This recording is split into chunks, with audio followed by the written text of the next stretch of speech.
السلام علیکم۔ ہم یہاں پر اس وقت موجود ہیں واشنگٹن میں۔ امریکہ میں اور مغربی ممالک میں رہنے والے لوگوں کو اکثر یہ تجربہ ہوتا ہے کہ جب کبھی ان کو کسی موقع پر چھینک آئے تو جس پہلے رد عمل کا ان کو سامنا ہوتا ہے غیر مسلموں کی طرف سے، وہ بلیس یو کا کلمہ ہے۔ یہ جو کلمہ ہے بلیس یو کا، اگر اس پہ غور کیا جائے تو یہ اصل میں یرحمک اللہ کا ترجمہ ہے۔ ہم سبھی جانتے ہیں کہ رسول اللہ صلی اللہ علیہ وسلم نے اپنی امت میں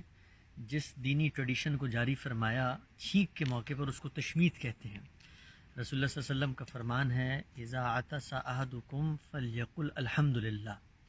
اور پھر یعنی جس کو چھینک آتی ہے وہ الحمدللہ کہے، اور جو دوسرا ہے اس کے بارے میں کہا ولیقل اخوہ او صاحبہ یرحمک اللہ،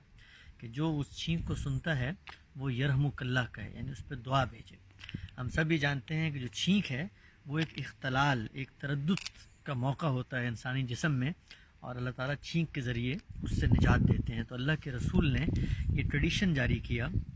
کہ جب بھی کسی مسلمان کو چھینک آئے تو دوسرا مسلمان اللہ تعالیٰ کی اس رحمت اور نعمت اور اللہ تعالیٰ کی طرف سے اس سہولت کے اوپر اس کا شکر ادا کرے۔ تو یہ سنت ہے، لیکن یہ سنت یہاں کیسے پائی جاتی ہے؟ تو اگر غور کیا جائے تو یہ وہی بات ہے جو ہمارے استاد جناب غامدی صاحب اکثر بتاتے ہیں کہ رسول اللہ صلی اللہ علیہ وسلم نے جو سنت آگے جاری فرمائی ہے وہ دین ابراہیمی ہی کی ٹریڈیشن ہے۔ اللہ تعالیٰ نے قرآن مجید میں ان کو کہا ہے کہ ثم اوحینا الیک ان اتبع ملت ابراہیم حنیفہ، یعنی جو دین رسول اللہ صلی اللہ علیہ وسلم ہمیں دے رہے ہیں یہ کوئی نیا دین نہیں ہے، یہ وہی دین ہے جو ابراہیم علیہ السلام کا تھا، جو موسیٰ علیہ السلام کا تھا، جو عیسیٰ علیہ السلام کا تھا۔ قرآن مجید نے بتایا ہے شرح لکم من الدین ما وصی بہ نوح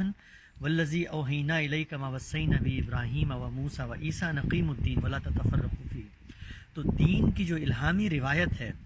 وہ اصل میں ایک ہی ہے،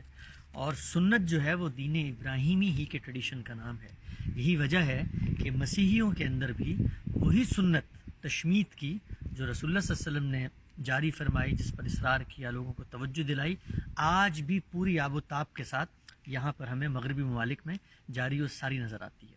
تو ہمیں غور کرنا چاہیے ہے اس بات پر کہ جب ہم یہ کہتے ہیں کہ سنت اصل میں دین ابراہیمی ہی کی روایت ہے، تو دین ابراہیمی